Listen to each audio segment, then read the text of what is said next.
gannaaw ba ñu ko falee ci weeru mars 2009 falaat ko ci weeru juin 2014 maire bu Gossas di Madiagne Seck ak équipe bi mu àndal am liggéey bu am solo bu ñu def fii ci Gossas di ko dalee wàllu jàng ak jàngale wér-gi-yaram diine tàggat yaram ak wàllu social ponk boo ci jël maire bu Gossas ak équipe bi mu àndal am na lu am solo lu ñu ci def.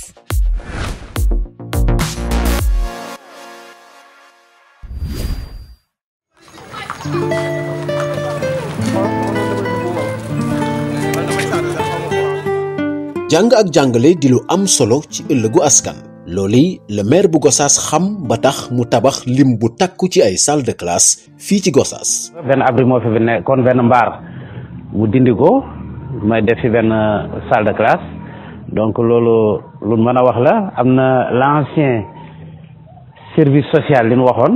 nga xam ne bâtiment la bu nekk dend ak école bi moo ko jox école bi ma soxlaa encore nga xam ne effectif mi ngi yow xale ñëw ma bind ko. daf ma ko jox net ko à ma responsabilité aujourd'hui daf ñuy servir de salle de classe aussi de magasin gënoon na ëpp loolu sax ba fi nga xam ne budokaay yi fi la nekk ci ginnaaw lépp ci la bokkoon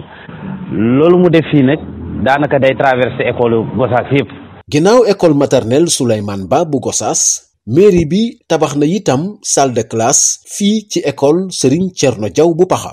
lu ni mel la def ci école élémentaire bu Njambul def ko itam ci école élémentaire bu Kër El Hadj Malick Sy. En 2009 dañ ma fi affecté ci école bi ma fekk fi 3 abris provisoires ci diggante 2009 ak 2012 ci noonu ma xam ne ni vraiment ay jafe-jafe la ci njàngale mi bon ma également souligner ce problème là à nos autorités au niveau de l'IEF mais dama toog ba un jour bon la municipalité la mairie moo yebal fi ay nit pour dans le cadre du BCI pour ñu def fi un bloc de 3 classes. Ensuite l'année qui a suivi des volontaires français également toujours dans la coopération entre la mairie de Gossas ak ces volontaires français ñu ñëwaat également fii nii suma école tabaxal ma benn bloc de toilettes bu 4 blocs de toilettes quoi. loolu bu weesoo également bi ma fi ñëwee école bi amuloon courant. Bon c'est le maire en question également moom ma dimbale ba courant bi dugg ci école bi également au niveau du codec chaque fois bu ñu defee essai bon donc dañ koy solliciter un appui donc de façon ponctuelle également daf ñuy comment dirais-je encore daf ñu ci dimbale. On avait posé le problème ci conseil municipal il faut poser problème bi wax dëgg yàlla le maire duñ ko avant le maire avait vraiment pris acte par rapport à cette doléance léegi nag bi le moment venu bi mu ñëwee vraiment il avait décidé vraiment octroyer école Kër Hadj benn classe benn salle de classe biñ ko fi njëkkee sollicité je pense qu'il y a 3 ou 4 ans wala 5 ans de cela vraiment il nous avait octroyé un ordinateur waaw vraiment mu jàppale ñu ci liggéey bi lool.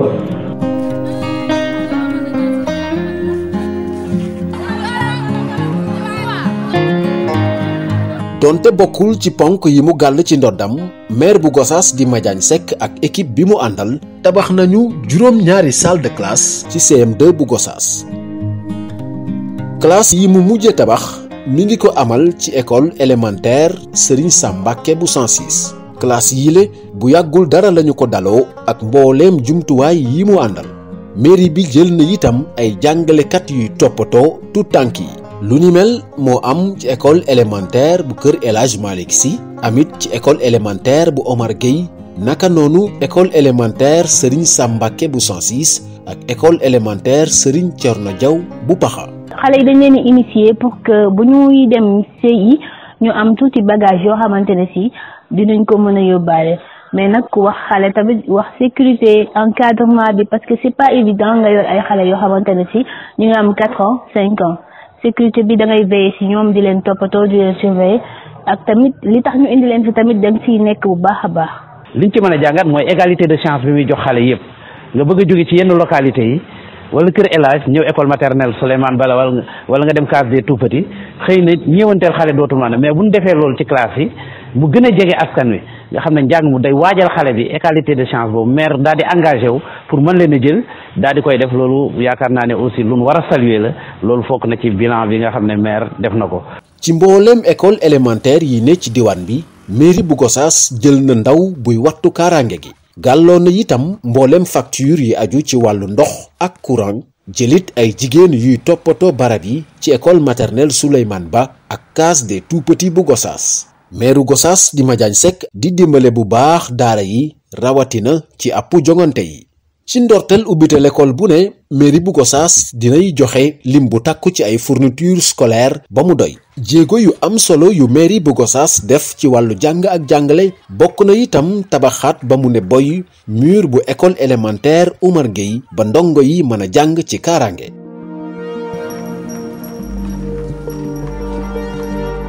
ci wàllu wér-gi-yaram meeru Gossas di Madiagne Seck ak équipe municipale bi mu àndal gàlloo paju ñenn ci askan wi lëkkaloo ci ak kuréel gii di couverture maladie universelle bu Gossas. li ñu njëkk dafa mooy jël ñu gérant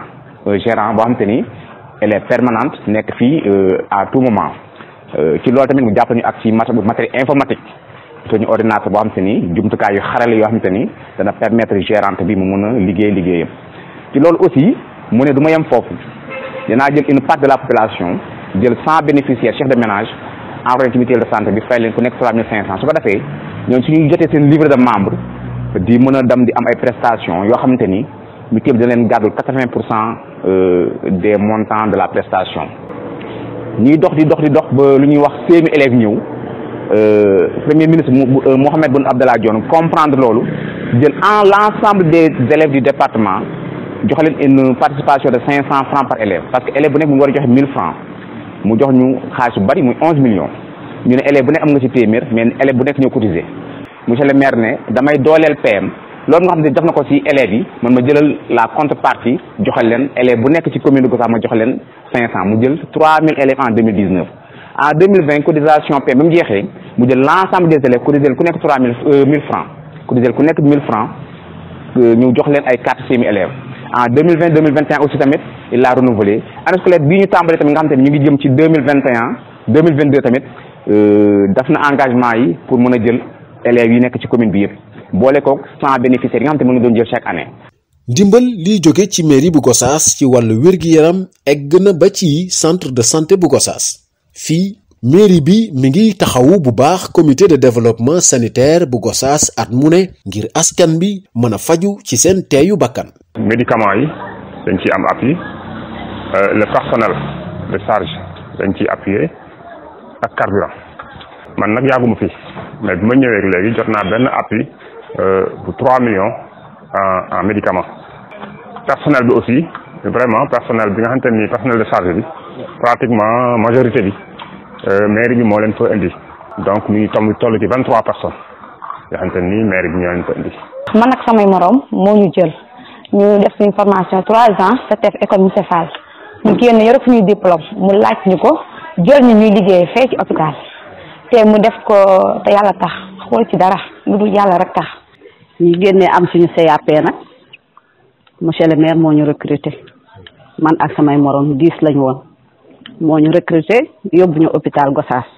ñu fay liggéey comme aide soignante amuñu benn problème aussi ñuy am suñu motivation tamit. ak li nga xam ne jaamu yàlla la nga koy def tamit te bëgg ko. monsieur le maire daal géej la saa sooy xuus di gën a tooy mais du àgg fa nga def. ngir fexe ba askan bi mën a jote ci barabu fajukaay yi tax na ba mairie bu Gossas tabax case de santé fii ci kër El Hadj Malick Sy dimbali na lool askan wi rawatina ñi fare ginnaaw raay mboolem liggéeykat yi fi ne mairie bu Gossas moo gàlloo seen payoor. balaa le 5 ñu jot li ñu moom. donc loolu dañ koy sant yàlla bu baax a baax sante ko Madiagne Seck te xam aussi njëriñu Madiagne ci Gossas muy ci social muy ci yëg nit fonk kàddoom fonk doomu aadama donc kooku c'est la première fois Gossas am ko ci Madiagne Seck donc man li may wax que rek mooy di ko ñaanal à chaque fois te xam ne man sa bopp man en personne Assane Sow mënuma ko fay man ak sama njaboot ak fu mu mënti nekk ñu ngi ci gannaaw.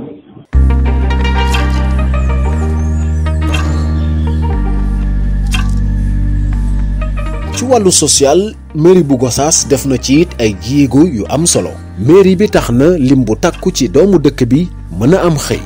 bu weesoo ñuy liggéey ci mairie bi lim bu takku ci doomu dëkk bi ñi ngi liggéey tey ci FERA bi di fonds d'entretien routier autonome. parce que bëri na tey ñoo xam ne ñi ngi liggéey ci FERA bi seeni borom kër seen liggéey demeewul noonu lu ci bëri ay femmes lañ parce que FERA bi dafa composé ay góor ak ay jigéen mais jigéen ñi ñoo ci ëpp jigéen ñi tey lu mu bon weer dee dafa am loo xam ne dañ ko fayeek loo mooy dem jàppale ci seeni borom kër kon loolu luñ def lu saluer ko acte boobu noonu. ci lay fajee samay soxla di ci régler samay problème yëpp ak sama problème mu njaboot ci FERA bi aussi dinaa ci faju sax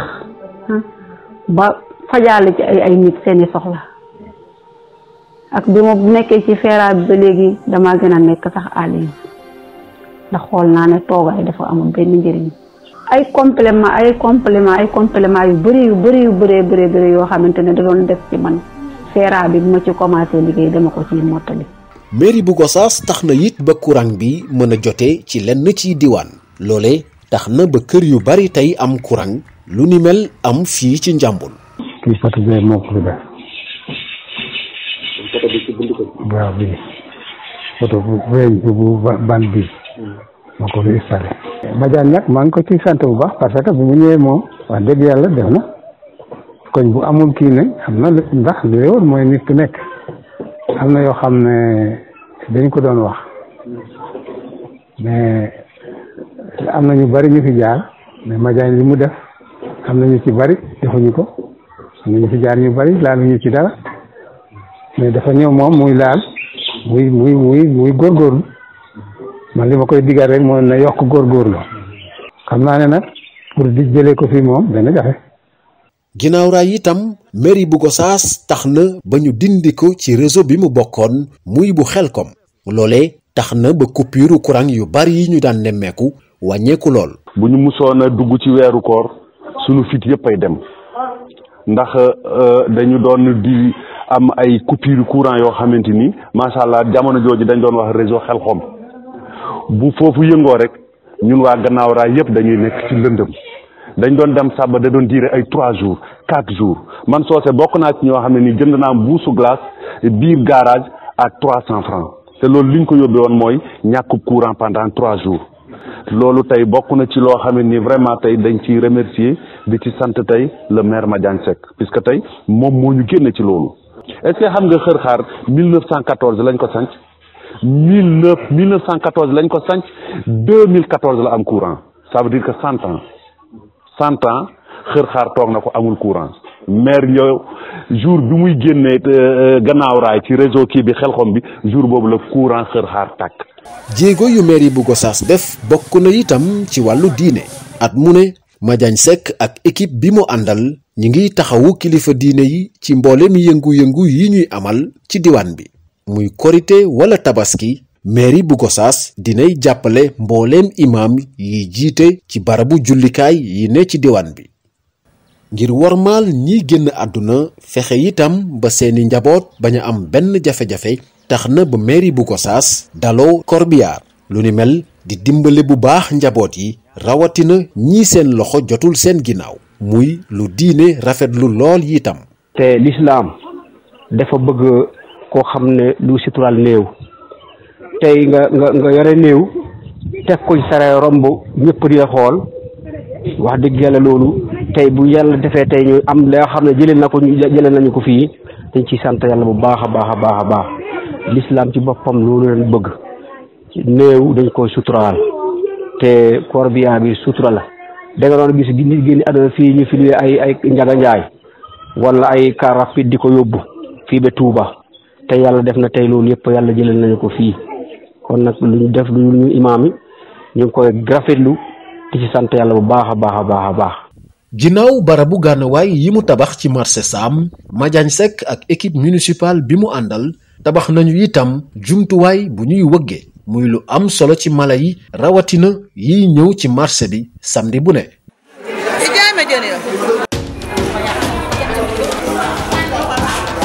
ci marché central bu Gossas Madiagne Seck ak équipe bi mu àndal defaraat bu baax fii jigéen ñi yëngoo rawatina jaaykatu jën yi. ndax suñu masaan toog fii danga naan balaa ñoo wàcc mbaar mi daa am ci suñ kaw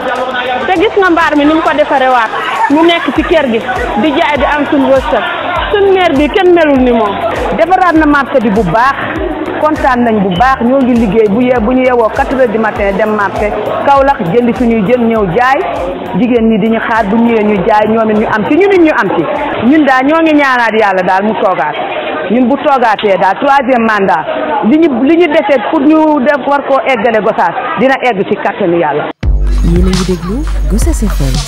101.9. gulet ci maire Madiagne Seck Gossas am rajo municipal bu ñuy teewlu ci fréquence bii di 101.9 MHz fépp ci département bu Gossas. Vous écoutez Gossas FM.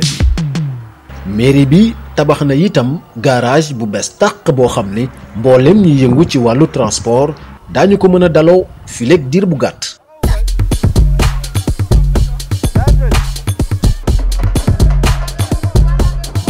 tàggat yaram desul ginnaaw ci mboolem ponk yi daloo ndimbal luy jóge ci mairie bu Gossas gannaaw koppar yi mu jéggal ñiy saytu wàllu tàggat yaram ci Gossas mairie bi at mu ne day joxe ndimbal lu ñeel ASC yi yokk na itam koppar yi ñu gàll ci coupe maire. mooy après zone ci mel ne les 15% mooy 15% yi mais dafa may la ASC yi may ko aussi la zone le maire Madiagne Seck mooy ñëw à Gossas depuis 2009 et mu commencé teg la coupe du maire en 2009 avec une mise de 500 000 francs la tàmbalee demoon na ba 1 million mooy coupe maire bi passé dafa eggoon ba 1 million donc loolu daal bu nekkee côté mise foofu moom xam naa ne maire 500 000 la jógee dem ba 1 million année bi yëpp moom nee nañu il va mettre une mise de 1 million 500 000 francs.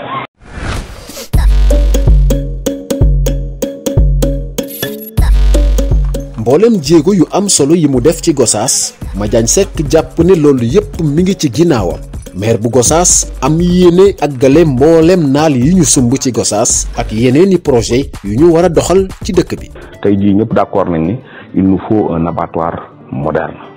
dans la commune de Gossas loolu demoon nañ bu wutoon ko ba amoon accordu AGETIP mais AGETIP plan bi ñu joxoon donc construction rek la woon donc mur ainsi de suite mais amul woon équipement léegi nag moom moo tax ñun commune bi ci boppam